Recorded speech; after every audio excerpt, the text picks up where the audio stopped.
L'ange de l'Éternel, continuation de la partie 3. L'ange de l'Éternel appela une seconde fois Abraham des cieux et dit: Je jure par moi-même, parole de l'Éternel, parce que tu as fait cela et que tu n'as pas épargné ton fils, ton unique, je le bénirai et je multiplierai ta postérité comme les étoiles du ciel et comme le sable qui est sur le bord de la mer. Et ta postérité possédera la porte de ses ennemis. Toutes les nations de la terre seront bénies en ta postérité parce que tu as obéi à ma voix. Parce que ce dit Yan, et qui comporte la racine du terme inouï, qui signifie souffrance, torture, parce que Dieu a éprouvé Abraham et que ceci était perçu par celui-ci comme étant une souffrance psychologique extraordinaire, à savoir qu'il devrait sacrifier son fils ou pas, et je ne pense pas qu'il ait douté un seul instant de son destin qui consistait à convertir éventuellement les âmes de Sodome et Gomorrhe, puisque en fin de compte il s'agissait de cela. Dieu l'a béni de la sorte, c'est-à-dire qu'il a répondu Ne'ena, de la même racine, Ano, Inouï, qui signifie en hébreu répondre aveuglément.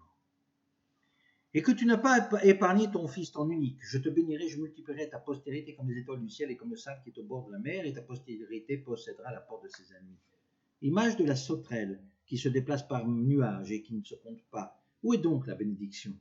N'a-t-il pas béni de la même manière Noé? Peut-être pas, car la bénédiction de Noé a une connotation quantitative, département à travers la planète, tandis que celle d'Abraham a une connotation qualitative en prônant l'expansion théologique de la reconnaissance monothéiste de la divinité.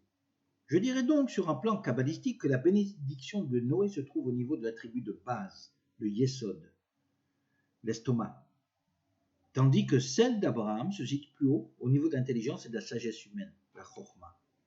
Le message sous-entend ceci: parce que tu n'as pas abandonné l'âme de ton fils aux forces du mal et de l'obscurité, et en contrepartie de celle-ci, tu as demandé de sauver les âmes de milliers de personnes habitant des villes de Sodome et Gomorrhe, Admat, Tsoya et Béla, je renforcerai l'âme de ta descendance avec le potentiel de leur esprit, et ils se propageront, et ils se disperseront, et ils se répartiront dans ta descendance à travers le monde et toutes les générations à venir. Je multiplierai ta postérité, se dit Arbe et Zaracha. Zaracha veut dire semence, Zera. Et si l'on interpose la lettre Zain avec la lettre Gimel, car elles sont historiquement interchangeables, car identiques et symétriques, le Z et s'ouvre vers la gauche, le Gimel s'ouvre vers la droite, exemple, guerre et Zar, qui veut dire étranger. On obtient alors le terme grain ou semence de la terre, Gera, racine du terme garin, qui signifie noyau. Cela nous enseigne que la semence humaine contient la multiplication numérique, aussi bien que les qualités humaines, telles que la sagesse, l'intelligence, le savoir, de la semence florale qu'il contient, elle également toutes les qualités du fruit futur. Il s'agit donc d'un moule que la volonté divine a forgé dans l'être humain, ainsi que dans la flore et dans la faune, ainsi qu'également et certainement à l'origine des temps, dans la matière morte. La bénédiction d'Abraham n'est donc rien d'autre qu'un conditionnement préalable génétique de toutes les générations à venir. Le gène de la compréhension divine et de l'aptitude à la matérialisation géométrique dans notre espace matériel d'une force créatrice immatérielle et invisible, Nistar, que l'on nomme communément Dieu. Il est écrit comme les étoiles du ciel et comme le sable qui est sur le bord de la mer. Comme le sable se dit en hébreu kachol. Ceci pour rappeler la grâce divine qui nous a accordé ce bien précieux qu'est le krol, un escargot des mers dont l'encre bleue servait à la fabrication des talettes, une tunique de prière. Ce n'est pas seulement l'expression de la multitude qui compte ici, mais de la sainteté et de la spiritualité qu'implique son usage sacerdotal. Ce même gène de l'intelligence divine, comme je le nomme, est bien l'héritage d'Abraham à toutes les générations futures. Telles les couches superposées d'un oignon, la génération qui suit contient toutes les aventures des générations précédentes qui sont imprimées dans son cœur et ne s'effaceront jamais. C'est le souvenir, le zikaron, qui se perpétue dans les nouveau-nés mâles, les zachar. C'est un peuple traumatisé par les réminiscences de son histoire au plus profond de ses âmes. C'est cela qui insiste instinctivement son esprit à faire constamment réparation, sans que nous sachions pourquoi. Toutes les nations de la terre seront bénies en ta postérité parce que tu as obéi à ma voix. Quoique cela constitue bien évidemment un message universel, il n'en reste pas moins que le message est de nature à différencier les uns des autres les étoiles du ciel du sable de bord de mer. car les étoiles sont d'un haut niveau de spiritualité, tandis que le sable est foulé à nos pieds. Cette dualité de la condition humaine, qui pousse les uns à regarder vers le firmament et les autres à chercher dans le sable, se traduit par le terme Ekev, parce que tu as obéi à ma voix. Le Hakev étant bien évidemment le talon qui foule le sable. Parce que tu as suivi mon commandement. Mais dans le secret du Nista, cela signifie que tu as fait suivre les âmes de Sodome et Gomorrhe pour réparer leurs fautes. Cela signifie que tu as écouté ma voix et que tu as suivi mon commandement qui consistait à sacrifier ton fils afin de compenser les âmes de Sodome et Gomorrhe et de le racheter. Dieu dit, prends ton fils, ton unique, celui que tu aimes, Isaac, va-t'en au pays de Moria, et là offre-le en holocauste sur l'une des montagnes que je te désignerai. Ton unique, nous savons très bien qu'Isaac n'était pas le seul enfant d'Abraham, et que celui-ci aimait également Ismaël.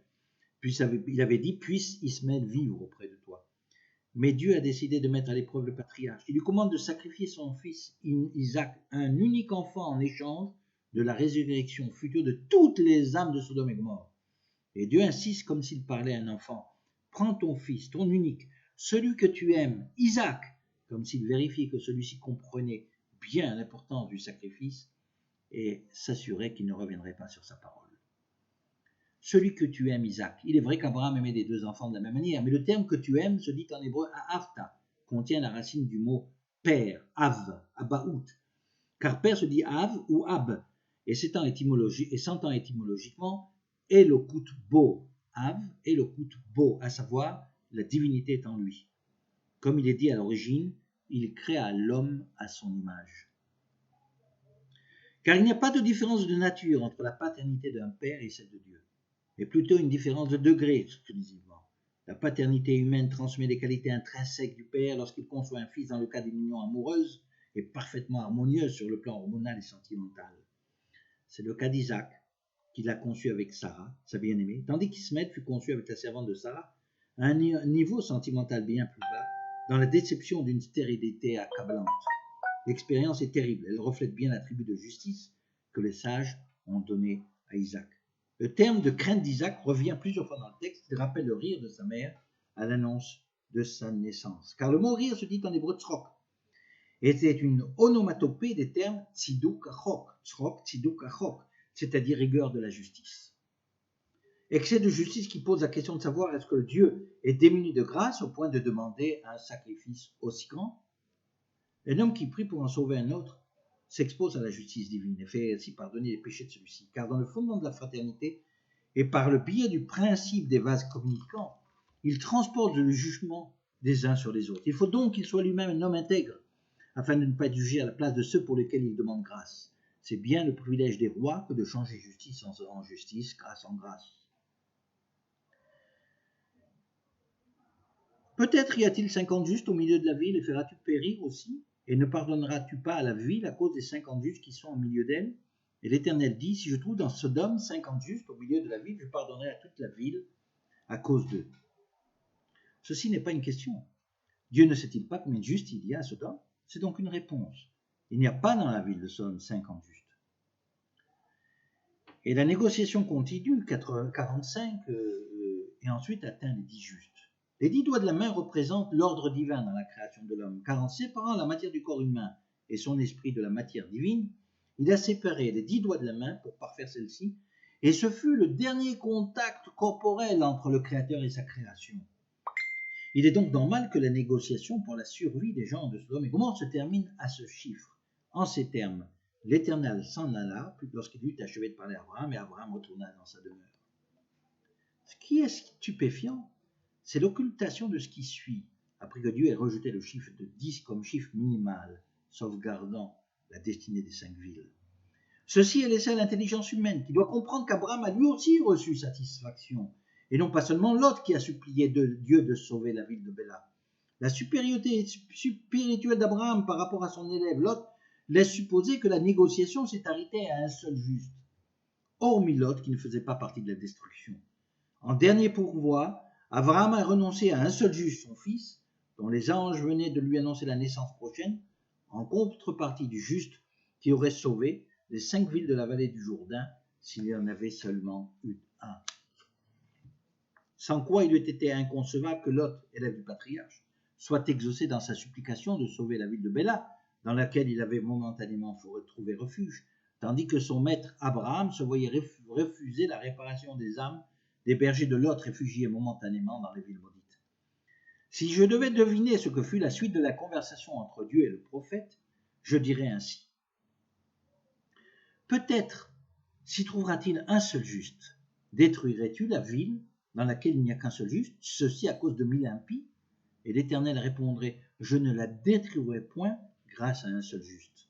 Alors répondrait Abraham avec une pointe de satisfaction anticipée, qui est celle de celui qui connaît à l'avance la réponse favorable de son interlocuteur. Prends donc le fils que tu m'as donné, dont tu m'as annoncé qu'il serait le début d'une descendance nombreuse, comme les étoiles du firmament et le sable de la terre, et en échange-le avec les êtres impies des villes de Sodome et Gomorrhe, Admat, Zoya, Béla, les bergers de Lot, mon neveu, afin qu'ils puissent revenir sur terre et réparer leurs péchés, et qu'ils ne se réincarnent dans ma descendance, afin de créer un peuple de prêtres qui officieront dans ta demeure. Et sur ce mot, il est dit qu'Abraham s'en retourna dans sa demeure, contrairement à Dieu qui n'en a pas sur terre, évocation sous-entendue et subtile à celle que le roi Salomon lui construira ultérieurement. J'arrête là l'histoire de l'Holocauste et je vous dis à bientôt à la prochaine conférence. Merci.